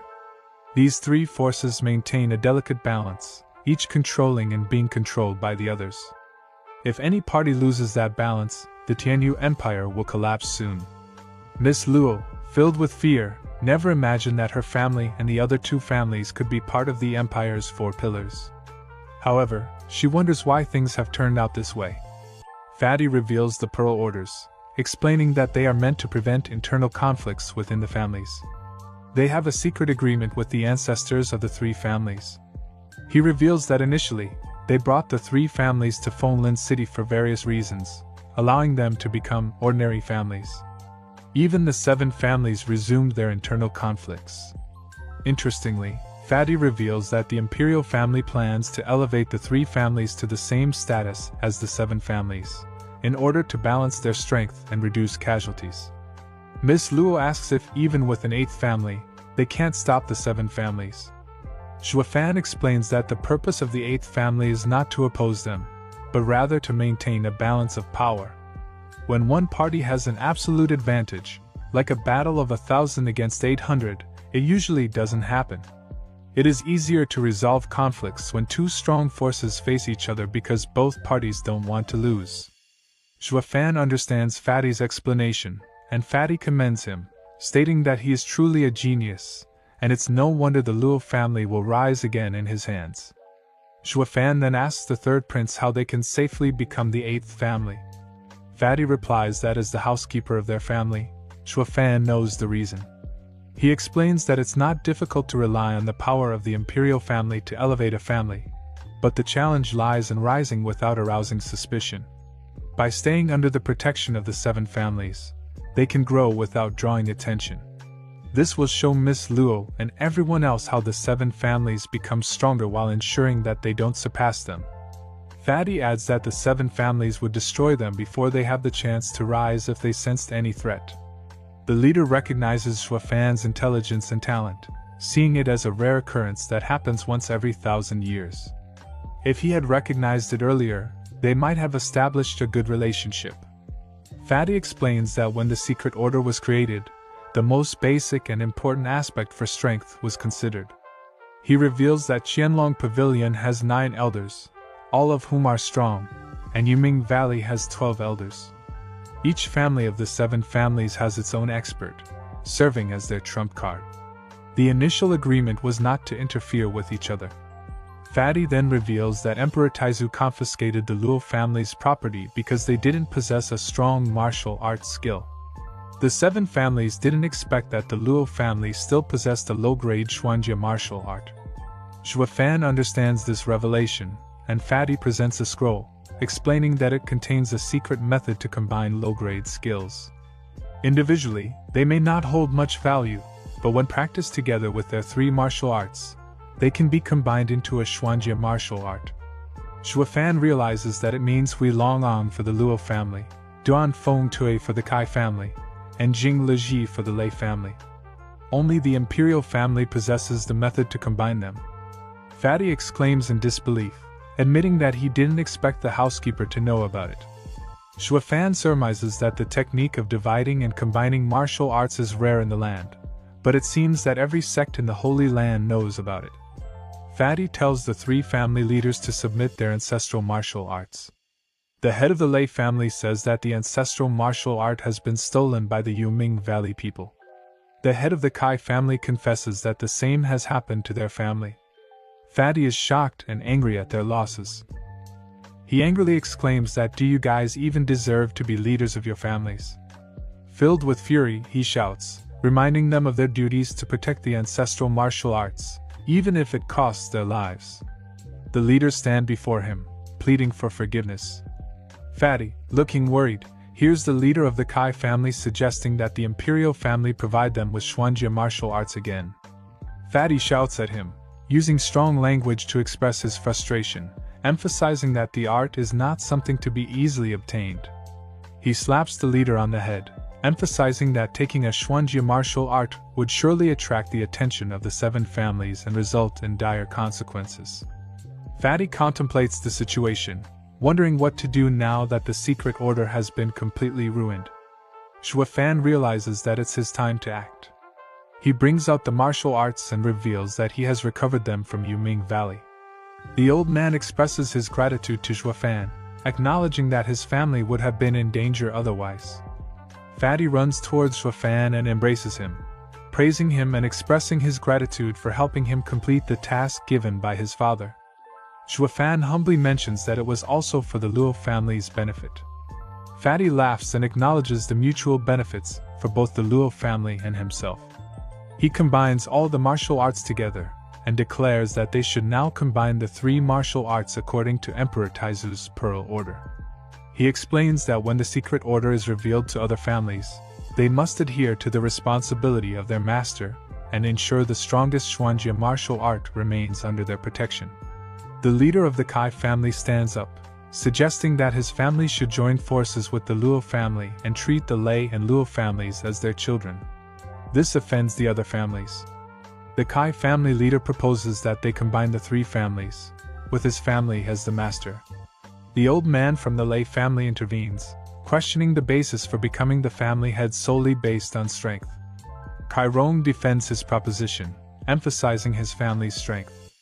Yuding speaks up, mentioning that she has recruited and called upon the Black Wind Mountain troops, which now consist of at least 500 to 600 people, with the majority of them being in the Qi gathering realm. She argues that in terms of strength, the Kai family may not be able to compete with them. Mr. Kai dismissively laughs at her, labeling the Black Wind Mountain troops as mere mountain bandits, implying they are inferior to elite families like his.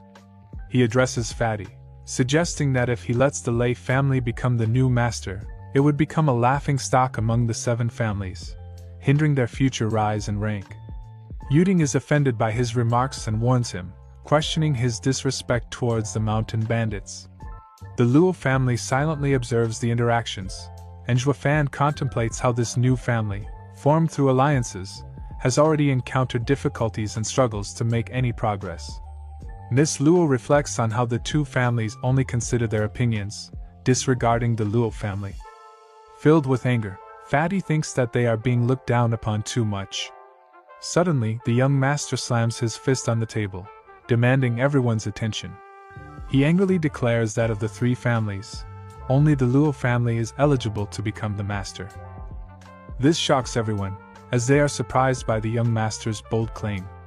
The son of Kai questions the young master's qualifications, stating that the Luo family is the weakest among the 3 families.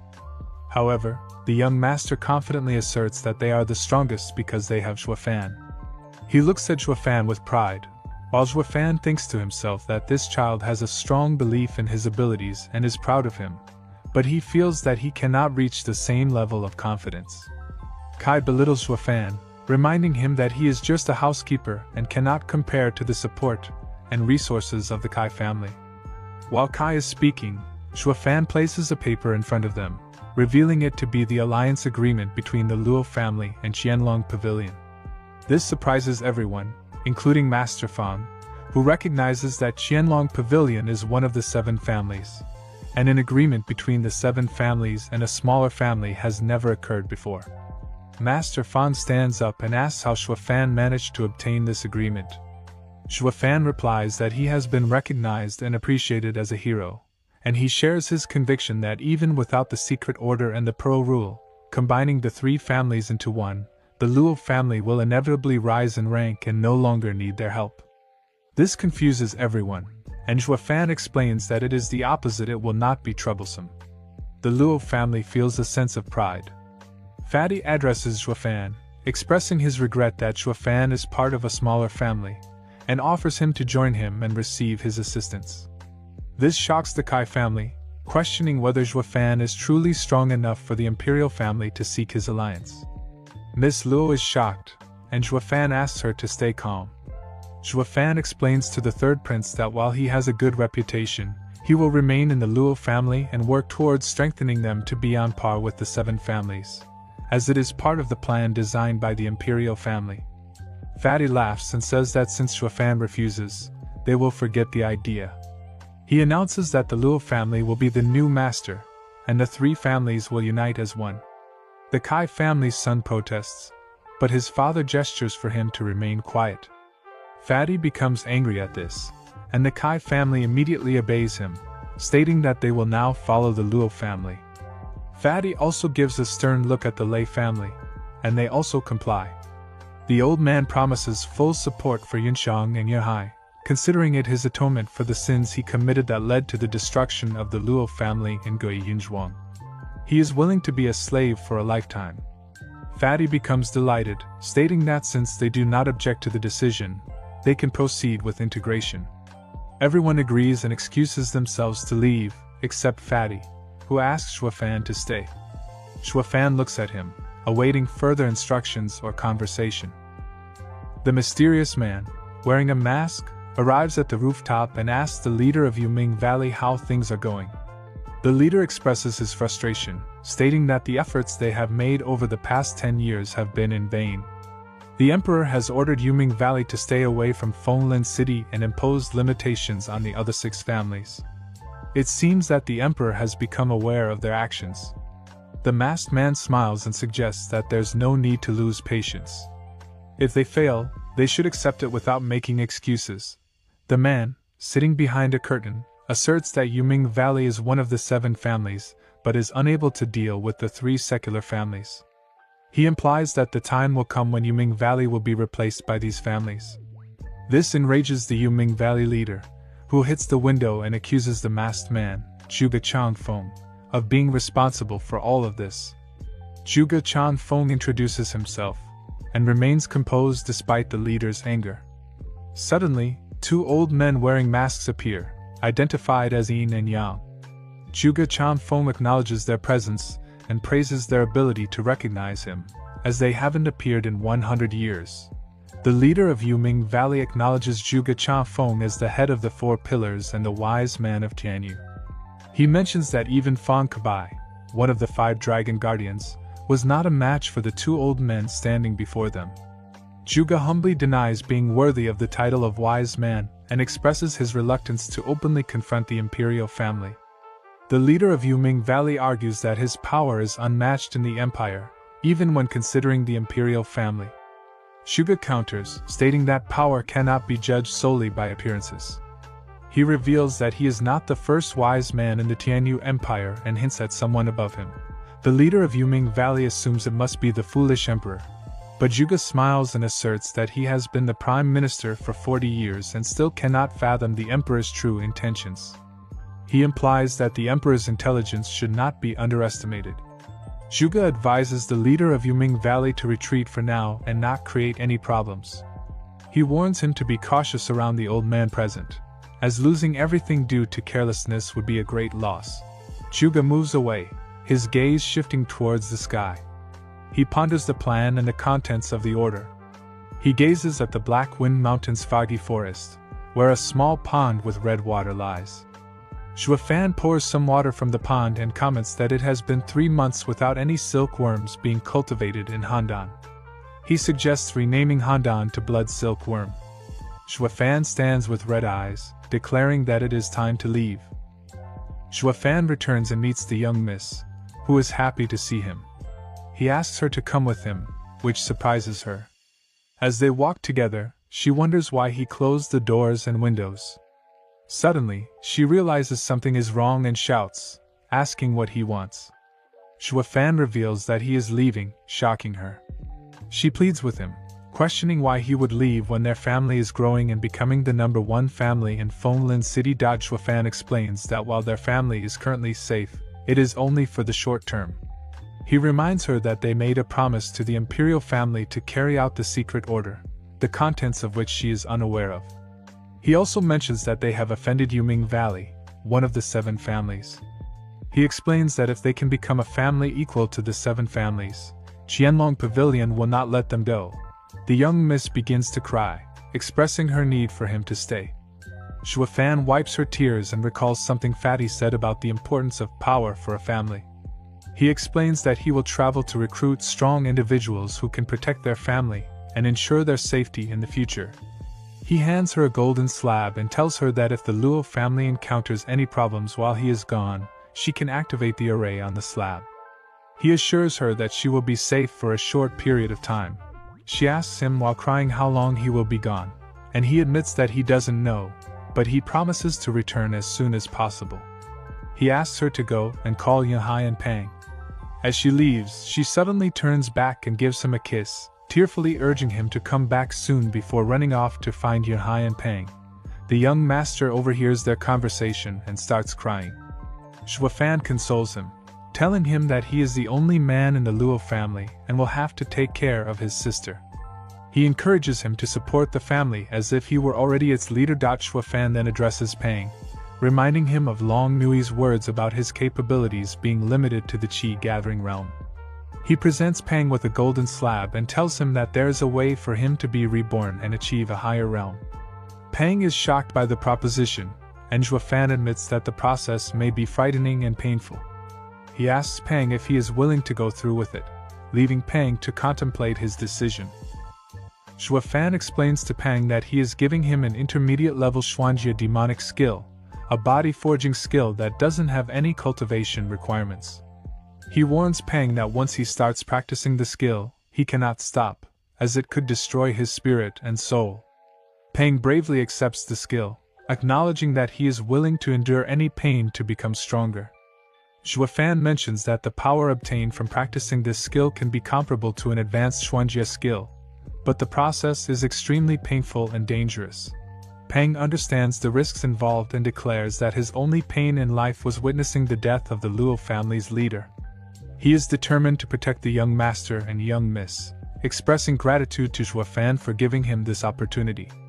Xuefan hopes to see Pang become a powerful man when he returns, and Pang promises that he won't die easily, assuring Xuefan that he can come back soon. Xuefan turns to Yuding and asks about the task he assigned to her. Yuding informs him that she has found 600 children around the age of 10, all of whom are of top quality, waiting for him to train them. Xuefan questions how she knew about his intention to train the children, and Yuding deduces that he must have a kind heart to help orphans. Xuefan reflects on Xuecheng's betrayal, causing him to question his own kindness. He then addresses Lei Ting, presenting him with an intermediate-scale skill called the Secret Shadow Skill. He instructs Lei Ting to form a team called the Eyeshadow Team, consisting of trusted individuals who will protect the family in the shadows. Xuefan hands Lei Ting a golden slab, and Yuding observes their interaction. Xuefan tells Yuding to train the 600 children and explains that the least capable individuals should serve as daily guards, while the best ones should be handed over to Lao Pang for secret training. Yuding is surprised and asks why Xuefan doesn't do it himself. He reveals that he is leaving Yuding shocked. She asks why, and he explains his reasons. Yuding then gives him a kiss and says she will wait for his return before running off. Xuefan ponders his interactions with women and wonders why such situations keep happening, feeling confused about the effect he has on them. Spirit beasts are the external means to increase cultivator strength. This is very important. Orthodox cultivators tame them as pets, while demonic cultivators tame them to create demon monsters. If one wants to go to Mount Beast for spirit beasts, they must pass through the area of Yuming Valley. Someone arrives in a brown shawl covering. The two guards stop him and say, "Show your entry permit token." He shows them the token, and they allow him to enter. It is Xuefan, finally here. He thinks about how he obtained that token by killing 2 people outside who had it. Well, this region of Yuming Valley has people who are different and fearless. Who cares if he is a bit brave or above the Tianxian realm experts? He questions himself. Suddenly, he notices someone behind him. A little girl who comes and hugs him, requesting him not to say anything. The guards behind him run and ask if he has found her. They frantically search for her. If they can't find her, he is warned to prepare to be beheaded. The girl comes out of his shadow and says, "I am scared to death. I don't think I can run away." Xuefan moves away from her. The girl asks him to wait. She wants to thank him. She says that if she doesn't come to him, she won't be safe. She asks him if he is leaving the city and pleads for him to take her with him, calling him brother. Shuafan replies, "If you want to get out, you can go alone. You don't need permission to leave this city." She clings to his shawl and says, "Brother, actually, I stored some things there. If I get caught, they will not let me go.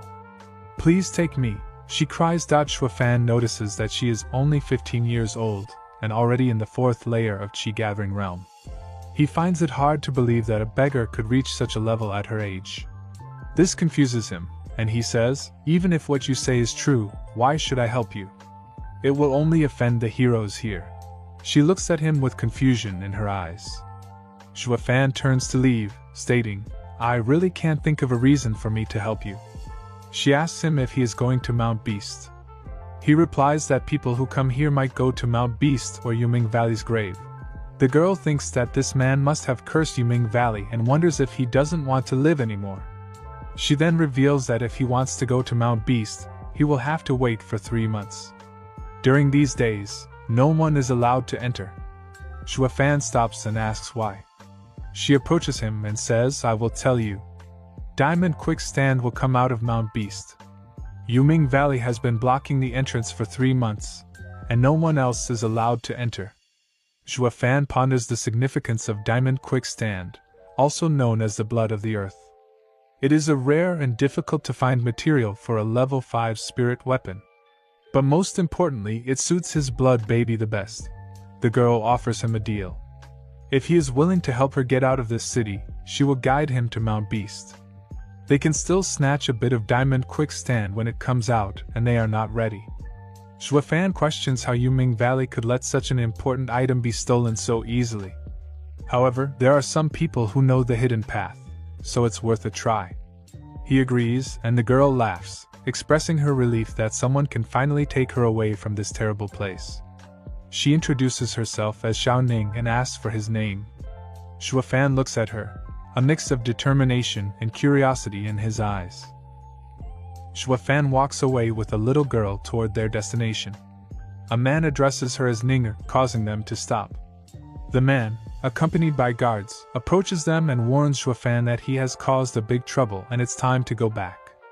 The little girl becomes worried and hides behind Shuafan, asking him to save her. The guard addresses Shuafan, mentioning that this is a problem with the Shui family.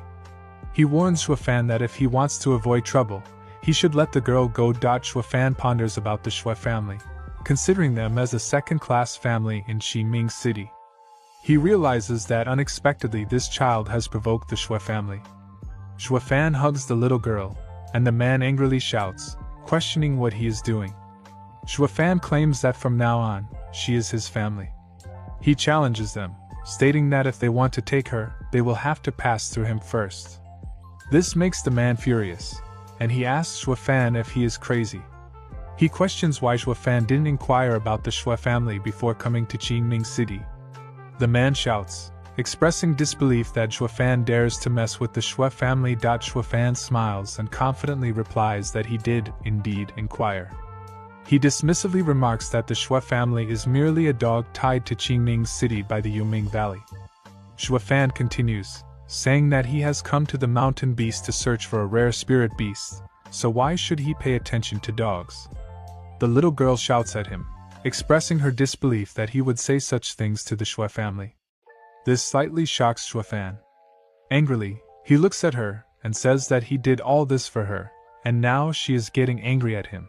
The man becomes even more furious and is ready to attack Shuafan as he wishes. He orders all his guards to attack him. They run toward Shuafan, intending to kill him. Shuafan, as always, remains unfazed and prepares his magic attack. He delivers a single powerful blow, causing them all to be thrown into the air, ultimately leading to their deaths. This shocks the man, who exclaims that Shuafan is impressive.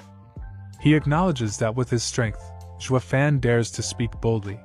The little girl, standing behind, is shocked to witness the reality of Shuafan's strength. She thought he was strong, but she didn't expect him to be this powerful. The man is ready to fight Shuafan and introduces himself as Shui Gang. He challenges Shuafan, asking what he can do now. Shuafan asks if he is the eldest son of the Shui family. The man shouts back, addressing Xuefan and questioning if he is afraid now. Xuefan replies calmly, stating that it's just a troublesome situation. He uses his red magic to fly through the air and tells the man that if he offends him here, he worries that he will have countless problems in Qiming City. He swiftly flies through the air toward the man, saying that perhaps it's best if everyone here remains silent forever, allowing his ears to stay clean. He launches an attack on him. Xuegang feels a moment of fear and retaliates with his golden light power. Xuefan counterattacks, using his bloody body technique on Xuegang's neck. Xuegang is shocked to feel his body unable to move. Xuefan approaches him closely, delivering a final powerful blow, causing him to fall down. Blood spills from Xuegang's mouth. Xuefan addresses him, assuring him that after he dies he will send salves to follow him. He grasps Xuegang's neck and declares that there will be no survivors from the Xue family within 3 months. He holds Xuegang's neck in the air and proclaims that now no one from the Xue family will chase him. Xuegang is near death. Xuefan continues his assault, ensuring that this problem becomes a headless case. The little girl cries and shouts, pleading for Xuefan to stop. He shakes and asks her what she is saying. He tells her that all of these people are his enemies. She cries out, saying that even though they are her enemies, she doesn't want them to be killed. Xuefan tells her that she should have said that before he started, and now it's too late. She holds onto his hand tightly, and says that now they are not only his enemies but hers as well. He claims that as his enemy, there will only be one outcome in the end: is death. There is no mercy in his eyes for Xuegang. The girl shouts and says that if he doesn't let Xuegang go, she won't show him the way. Xuefan listens to her and releases his grip on Xuegang, saying that he doesn't care anymore. He summons his magic and asks what else he should fear in the future. The girl wipes her tears, and Xuefan asks her to show him the way. He comes closer to her, placing his hand on her shoulder, and tells her that he will take her to the city, away from the Xue family. She cries and says that he is a bad person. Xuefan replies, saying that yes, he is a bad person, but in this world, only bad people can survive, and good people will die early. They leave the scene while the bodies lie on the ground. An old man arrives at the place and is shocked to see the scene. Xuegang is sitting fearfully, and the man asks him what happened and who did this to him. Xuegang continues crying. The old man thinks that Xuegang is by no means an ordinary person. Instead, he is extremely brave to make an 8-chi gathering scared in such a short time. He wonders how terrible that master is. He holds Xuegang and thinks that no matter who the offender is, anyone who offends the Xue family in Qiming City won't have a good end. He shouts to the sky. As Xuefan and the little girl hide behind the bushes, they see many guards on the way. Xuefan realizes that the guards here are all strong, in the bone forging realm. He assesses the situation, considering the guards' strength and the third-grade spirit weapons. He believes that with his will combination and bloody body techniques, it won't be difficult to break through. However, the question is how to pass through quietly, as otherwise it won't work. He addresses the little girl and asks her where the secret path she mentioned is. She kindly replies, "Follow me." Xuefan thinks to himself that this child's courage is smaller than a mouse. He walks behind her, thinking about how she has been crying since the incident. He realizes that those who have been injured or any school chasing after them are not her family. He wonders why she is crying. He doesn't care as long as he keeps his promise to her. However, he also contemplates that after taking her to the mountain ferocious spirit beast, he is afraid that her ears won't be able to bear the sounds of those beasts. They arrive at a place, and she points out a cave. She tells him that when she was little, she used to hide from her father and play with her brother in that cave. Xuefan thinks that the place is very secluded and that if it weren't for the locals leading the way, outsiders wouldn't be able to find the entrance at all. He pushes Xiaoning forward and tells her to go first while he follows. The little girl is shocked, and as she enters the cave, someone addresses her and tells her to stop. They both turn to look and see the old man from the Xue family standing there. Xuefan is shocked to see the man's cultivation level in the bone forging realm. He addresses them and composes himself. Fan looks at him and asks if he is Shui Yanlong, the head of the Shui family. The old man replies, acknowledging his sharp observation. Fan asks if he is the one who hurt his son's friend, and he confirms it, stating that he wanted to take his people away. Fan asserts that he showed mercy by not taking his life.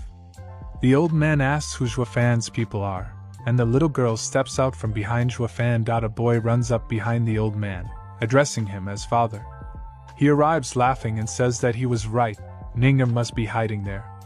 He runs towards her, asking his father to let him help bring her back. Fan thinks to himself that this boy is too naive, unaware of his own strength. Fan stops him by holding his neck. The old man shouts, demanding to know what Fan intends to do. Fan responds calmly, stating that he is at the 5th layer of the Qi gathering realm. Holding the boy's neck, Fan reveals that he might be Shui Lin, the second son. The old man shouts, demanding that Fan let him go. Fan retorts, saying that even if he does let him go, the old man's friends will still not let him go. Fan addresses him, asserting that no matter what problem he has with the girl, she is one of his people now. This shocks the old man, and Fan continues, expressing his hope that the old man can stop here. If not, he will have to make a choice between his child and his own life. The little girl again pleads for Fan to stop. She stands between him and the old man. Fan angrily thinks to himself that there is a problem with this child's thinking. Why is she acting like this towards her enemy? The old man asks Fan for his name, and he replies confidently, I am Fan. The old man addresses him angrily, asking if Fan is going to protect her no matter what. Fan replies with unwavering determination, stating that she is his person, and he will naturally protect her until the end. The old man proposes a bet, suggesting that Fan release his child first, and then fight him. If the old man cannot win after 10 moves, he will no longer pursue Fan. Fan thinks about it, and agrees to the bet. Fan hands over the boy's bag to the old man. The old man exclaims, good, but aren't you afraid that I won't keep my promise? Fan confidently responds, even if I wanted to kill him, you couldn't stop me. The old man charges towards Fan to attack. Fan evades his moves and counters with his own attacks in the air. Fan uses his magical wheel weapon to strike at the old man, surprising him. The old man realizes that it is a 3rd-grade spirit weapon. Fan continues his assault, bringing out his bloody blade, which heads towards the old man. Fan flies through the air, delivering a successful strike, declaring it as a victory. As Bloody Baby tries to enter the old man's body, he resists it with his power. This shocks Fan, realizing that his hit didn't affect the old man. The old man reveals a golden aura and a mark on his chest, indicating a 2nd-grade defensive spirit treasure. Fan is surprised to see that the old man possesses such a high-level treasure, and his bloody blade, which is in the Qi gathering realm, proves ineffective. Fan understands that in the next fight, he can only rely on his moon will. He stands with his magical wheel while the old man contemplates Fan's strength, acknowledging that despite being in the 5th layer of the Qi gathering realm, Fan is remarkably powerful. If it weren't for the defensive spirit treasure, Fan could have severed his head.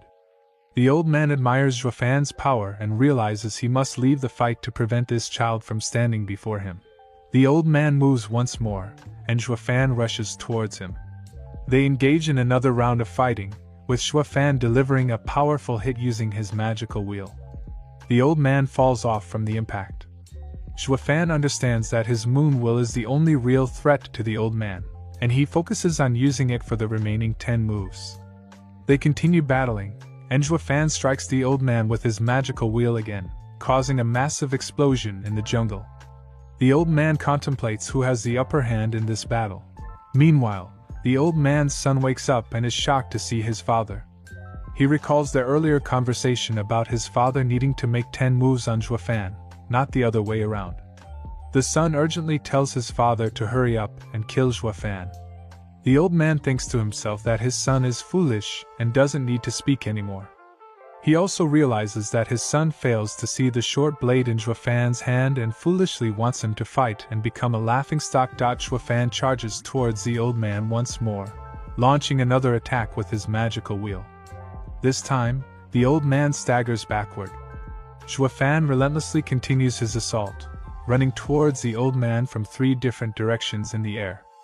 This confuses the old man greatly. Xuefan swiftly moves behind him and utters, low-level spiritual martial arts, closed phantom step. The old man finally realizes that he has lost the battle. They stand in front of each other, prepared to fight. The old man realizes that he has lost. His son shouts, exclaiming that it's impossible. He runs towards his father and urges him to let Xuefan go. Xuefan, feeling embarrassed, replies that Mr. Xue didn't give his best in each move and had no intention to kill. The son retorts, claiming that if it weren't for his father's mercy, Xuefan would have been dead from the beginning. Xuefan apologizes, stating that he misread his father's intentions, but if he had truly tried his best, Xuefan would have severed his head. This statement infuriates the son. Xuefan thinks to himself that compared to a bone-forging realm master, his speed surpasses that of someone at the Tianxian realm. With the help of his moon will, his speed becomes comparable to a bone-forging realm master. He realizes that by creating illusions and dividing shadows, he confuses his enemies, creating opportunities to kill. He thinks about how Shui Yanlong was drawn into his illusion, unaware of Xuefan appearing behind him. Xuefan contemplates that if it weren't for his intentions, he would have beheaded Shui Yanlong. At this point, Shui Yanlong understands the outcome and admits his defeat. The old man addresses Xuefan by name, acknowledging him as the most reliable young man he has ever met.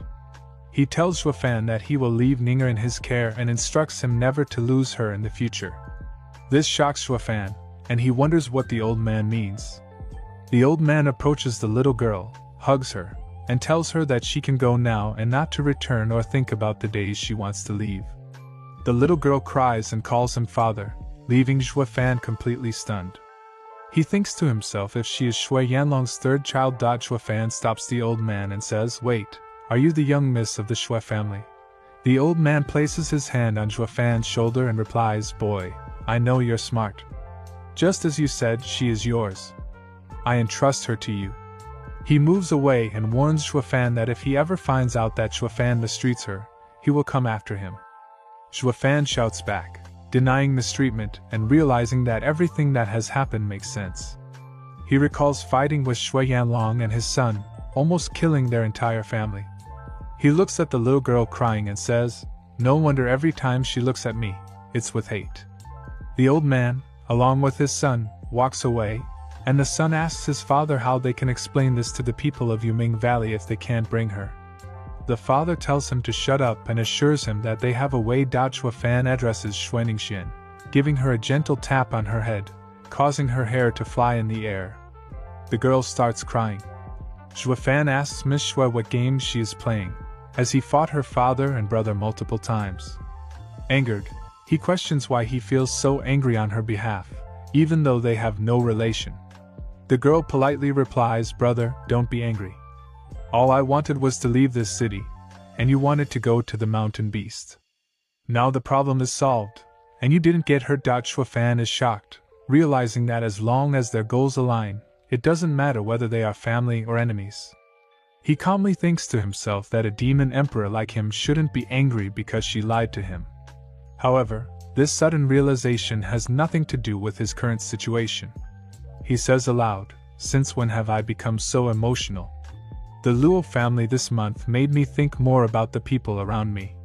He realizes that this is not how a true demonic cultivator should be and regrets his behavior. Xuefan addresses Xueningsian once again and tells her to hurry up and go into the cave. He assures her that after he finishes his business in the mountain beast, he will take her out, and their agreement will be over. Xueningsian listens to him, still confused by the situation. This is the mountain beast. A small rabbit comes out and looks at them. It shouts, seeing the little girl coming out all dusty, telling her to get out quickly. Xuefan asks the rabbit if there is a river nearby where he can wash.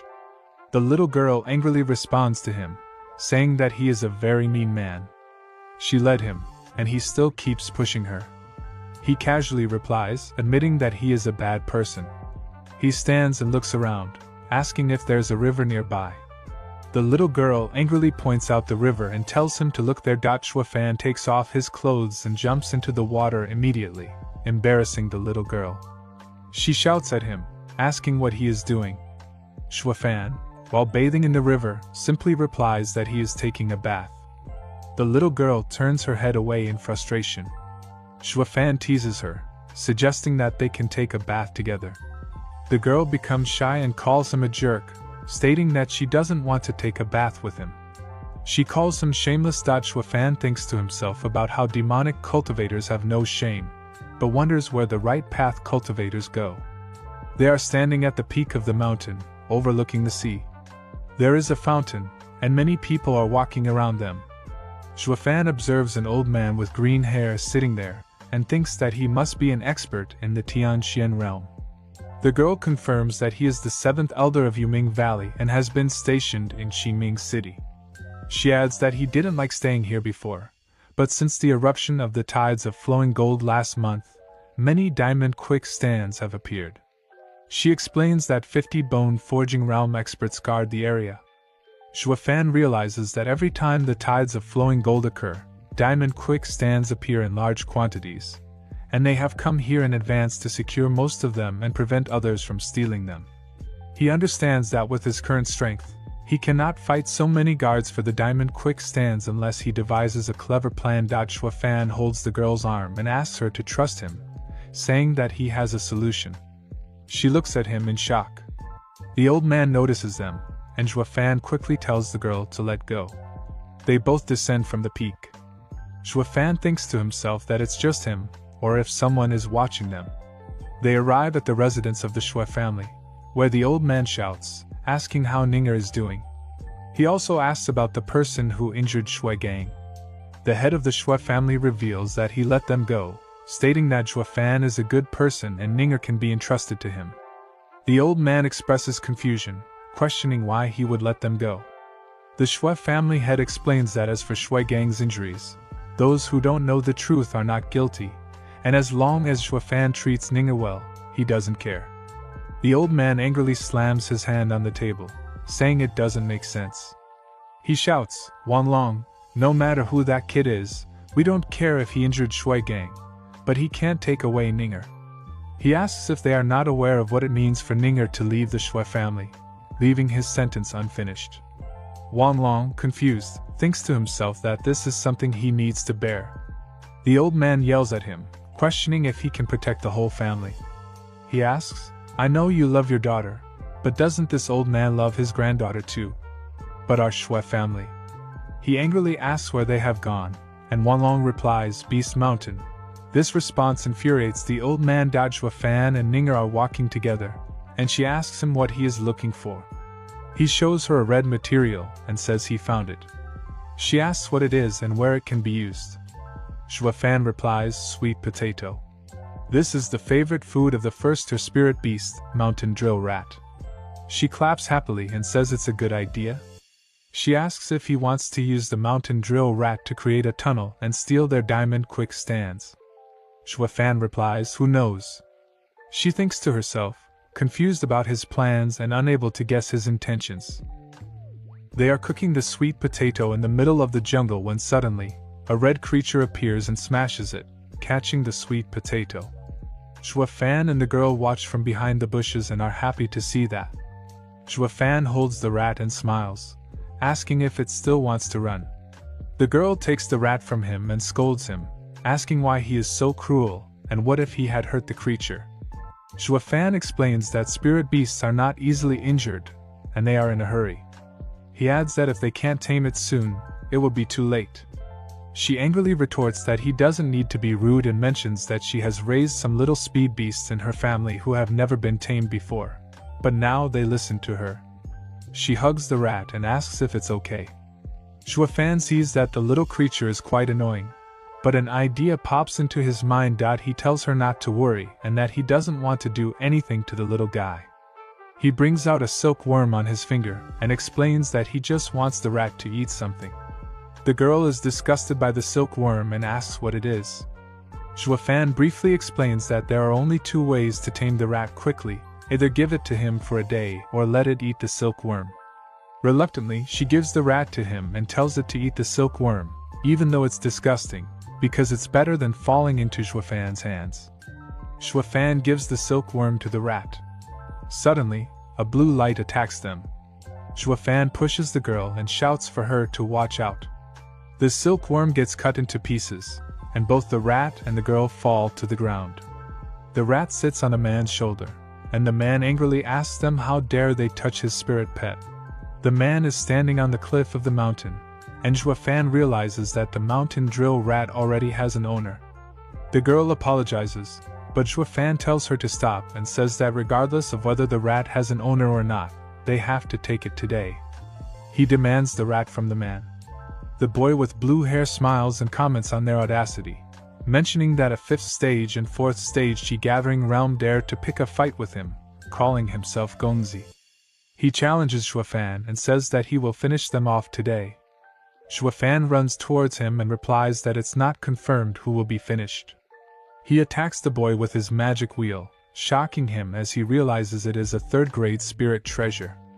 The boy brings out his golden sword and attacks Xuefan. Xuefan is surprised to see the Jinkongshi, which is a net clearance style. They exchange attacks, showcasing their martial arts skills.